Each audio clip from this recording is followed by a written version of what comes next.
Bonjour, je suis donc Colin McDonald, je suis le co-gérant de la société Agvo. J'ai travaillé pendant une dizaine d'années pour des entreprises dans le domaine de l'eau et l'assainissement, dans des grands groupes. J'ai créé cette société Agvo il y a quelques années. On est une entreprise spécialisée dans l'économie et la gestion des consommations d'eau. On accompagne des collectivités, des gestionnaires de bâtiments, des professionnels dans leur optimisation de la consommation d'eau. On essaie de chercher la performance de la consommation d'eau.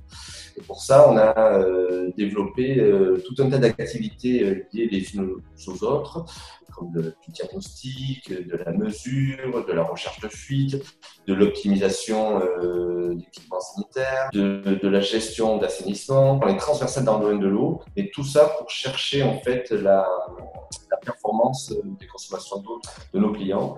Et derrière, on a la particularité de pouvoir faire les études, de pouvoir réaliser les travaux et aussi de faire l'entretien-maintenance. Et on gère tout en interne, on fait très peu de sous-traitance.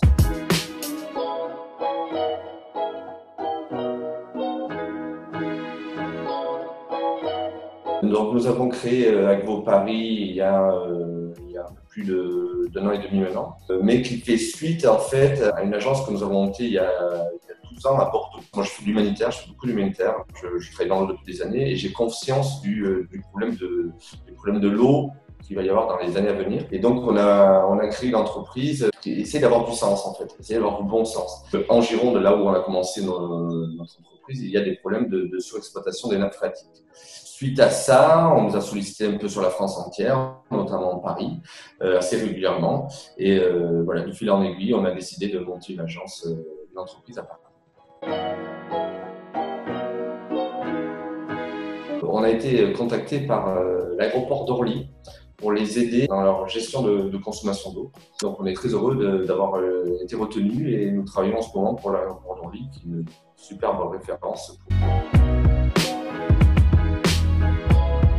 Alors nous, on n'a pas d'innovation vraiment au sein de l'entreprise. On utilise des produits innovants, comme par exemple il y a des mécanismes de chasse d'eau, des choses comme ça qui permettent de mieux gérer les consommations d'eau. Mais nous, on est une entreprise d'innovation de service en fait. On a un service innovant. On a été reconnu comme entreprise éco-innovante dans le service.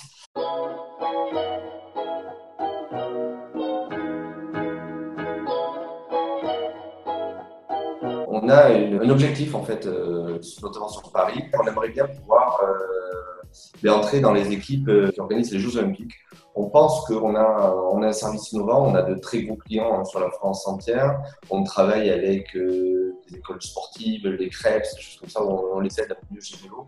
Et on pense qu'il y a une carte à jouer en fait pour les JO qui veulent vraiment avoir une image de valorisation de l'environnement, de développement durable au sens large.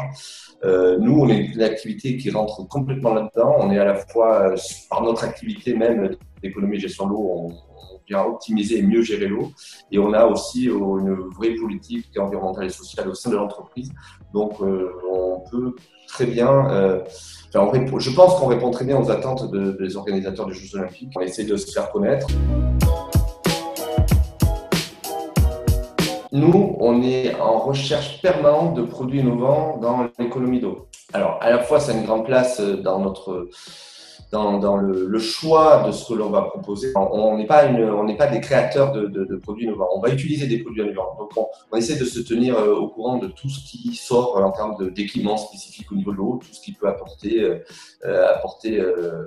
des économies d'eau. Alors, je parlais tout à l'heure des nouveaux WC qui économisent de l'eau, mais on suit par exemple la réutilisation des eaux grises ou des eaux de station d'épuration. On va travailler sur des systèmes innovants dans les bâtiments pour la gestion des réseaux. On essaye de se tenir au courant, mais sur le monde entier. Il y a des choses au Japon, il y a des choses aux États-Unis, il y a des choses en Chine. Et donc voilà, on essaie de voir un peu comment ça se passe, notamment dans les pays qui ont des problèmes d'eau. Par exemple, l'Afrique du Sud, l'Australie, où ils ont des problèmes de manque d'eau. Et voilà, on regarde un peu comment ils réagissent là-bas, voir s'ils ont des choses qui peuvent nous intéresser. Nous, pour l'instant, on ne va pas là-bas, on n'est pas assez, on ne vise pas l'international pour l'instant. Mais voilà, on a ce point de vue-là sur l'innovation. C'est quelque chose il y a beaucoup à faire en fait dans le domaine de l'eau.